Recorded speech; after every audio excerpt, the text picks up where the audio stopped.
ನರೇಂದ್ರ ಮೋದಿಯವರು ಕರ್ನಾಟಕದ ಬಗ್ಗೆ ಚುನಾವಣೆ ಬಂದಾಗ ಬಹಳ ಪ್ರೀತಿಯನ್ನು ವ್ಯಕ್ತ ಮಾಡ್ತಾರೆ, ಜನರ ಬಗ್ಗೆ ಅಪಾರವಾದಂತ ಕಳಕಳಿಯನ್ನು ವ್ಯಕ್ತ ಮಾಡ್ತಾರೆ. ಆದರೆ ಅವರು ಯಾವತ್ತೂ ಕೂಡ ಪ್ರವಾಹ ಬಂದಾಗಲಿ ಬರಗಾಲ ಬಂದಾಗಲಿ ಕರ್ನಾಟಕಕ್ಕೆ ಬಂದು ಕರ್ನಾಟಕ ಜನರ ಕಷ್ಟ ಸುಖ ಕೇಳ್ತಕ್ಕಂಥ ಪ್ರಯತ್ನವನ್ನ ಮಾಡಲೇ ಇಲ್ಲ. ಅವರು ಅಧಿಕಾರಕ್ಕೆ ಬಂದು 10 ವರ್ಷ ಆಯ್ತು. 10 ವರ್ಷಗಳಲ್ಲಿ ಅವರು ಕೊಟ್ಟಿದ್ದಂತ ಮಾತುಗಳನ್ನು ಈಡೇರಿಸಲಿಲ್ಲ. 2014ರಲ್ಲಿ ಹೇಳಿದಂತ ಮಾತುಗಳನ್ನು ನೀವೆಲ್ಲ ಜ್ಞಾಪಕ ಮಾಡ್ಕೋಬೇಕು. ಏನೆಲ್ಲ ಭರವಸೆಗಳನ್ನು ಕೊಟ್ಟಿದ್ರು, ಎಲ್ಲರ ಅಕೌಂಟಿಗೆ 15 ಲಕ್ಷ 15 ಲಕ್ಷ 15 ಲಕ್ಷ ಹಾಕ್ತೀನಿ ಅಂತ ಹೇಳಿದ್ರು, ಹಾಕ್ಲಿಲ್ಲ.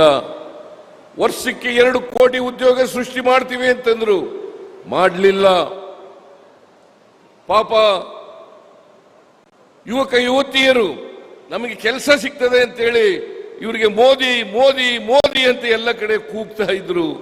ಆದರೆ ಅವರಿಗೆ ತಿರುಪತಿ ತಿಮ್ಮಪ್ಪನ ನಾಮ ಹಾಕಿದ್ರು. ಅವರು ಕೆಲಸ ಕೊಡಿ ಅಂತ ಕೇಳಿದ್ರೆ ಪಕೋಡ ಮಾರಕ್ ಹೋಗಿ ಬೋಂಡಾ ಮಾರಕ್ ಹೋಗಿ ಅಂತ ಹೇಳ್ತಕ್ಕಂಥ ಅತ್ಯಂತ ಬೇಜವಾಬ್ದಾರಿ ಮಾತುಗಳನ್ನ ಉತ್ತರವನ್ನ ನರೇಂದ್ರ ಮೋದಿ ಅವರು ಕೊಟ್ಟರು ಅಂತಕ್ಕಂಥದನ್ನ ತಾವೆಲ್ಲರೂ ಕೂಡ ತಿಳ್ಕೋಬೇಕಾಗ್ತದೆ.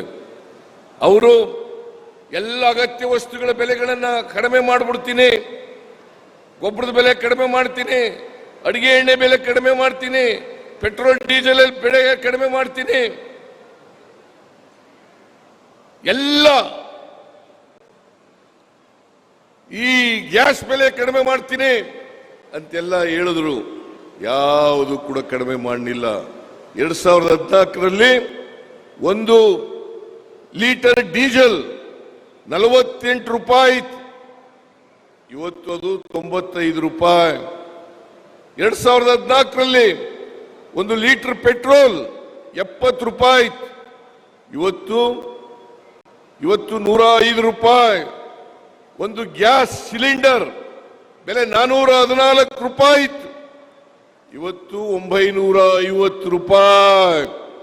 ನರೇಂದ್ರ ಮೋದಿ ಅವರು ಹೇಳಿದ್ರು ಅಚ್ಚೇ ದಿನ ಹೆಂಗೆ ಅಂತ ಹೇಳಿದ್ರು. ಬಂತ ನಿಮ್ಗೆಲ್ರಿಗೂ ಅಚ್ಚೇ ದಿನ ಬಂತ?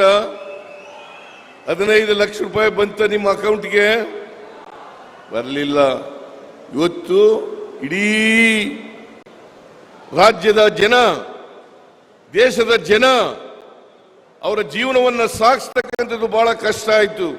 ಬೆಲೆ ಏರಿಕೆ, ಹಣದುಬ್ಬರ, ಇವತ್ತು ಎಲ್ಲ ಜಾಸ್ತಿ ಆದ್ರಿಂದ, ರೈತರ ಸಮಸ್ಯೆಗಳು ಜಾಸ್ತಿ ಆದ್ರಿಂದ ರೈತರು ಬಾಳ್ಲಿಕ್ಕೆ ಸಾಧ್ಯ ಆಯಿತು, ಕಷ್ಟ ಆಯಿತು. ಅದಕ್ಕೋಸ್ಕರ ರೈತರು ಅನೇಕ ತಿಂಗಳುಗಳಿಂದ ಹೋರಾಟವನ್ನು ಮಾಡ್ತಾ ಇದ್ರು. ನಮಗೆ ಸಾಲ ಮನ್ನಾ ಮಾಡಿ, ನಾವು ಬೆಳೆದಂತ ಬೆಳೆಗಳಿಗೆ ನ್ಯಾಯಯುತವಾದಂತ ಬೆಲೆ ಕೊಡಿ, MSPಗೆ ಕಾನೂನನ್ನ ಮಾಡಿ ಅಂತೇಳಿ ಹೋರಾಟ ಮಾಡಿದ್ರು ಕೂಡ ನರೇಂದ್ರ ಮೋದಿ ಅವರು ಜಪ್ಪಯ್ಯ ಅಂತಂದ್ರು ಕೂಡ ಬಗ್ಲಿಲ್ಲ. ಇದನ್ನ ನೀವು ಅರ್ಥ ಮಾಡ್ಕೋಬೇಕು. ಬಿಜೆಪಿ ಸರ್ಕಾರ ರೈತರ ವಿರುದ್ಧವಾದಂತ ಸರ್ಕಾರ, ಬಡವರ ವಿರುದ್ಧವಾದಂತ ಸರ್ಕಾರ, ಮಹಿಳೆಯರ ವಿರುದ್ಧವಾದಂತ ಸರ್ಕಾರ. ಅದಕ್ಕೋಸ್ಕರ ಇವರ ಸಮಸ್ಯೆಗಳನ್ನ ಆಲಿಸಲಿಕ್ಕೆ, ಪರಿಹಾರ ಮಾಡಲಿಕ್ಕೆ ಬಿಜೆಪಿ ಸರ್ಕಾರ, ನರೇಂದ್ರ ಮೋದಿ ಅವರ ಸರ್ಕಾರಕ್ಕೆ ಸಾಧ್ಯ ಆಗಲಿಲ್ಲ ಅಂತಕ್ಕಂಥದ್ದು ತಿಳ್ಕೋಬೇಕಾಗ್ತದೆ.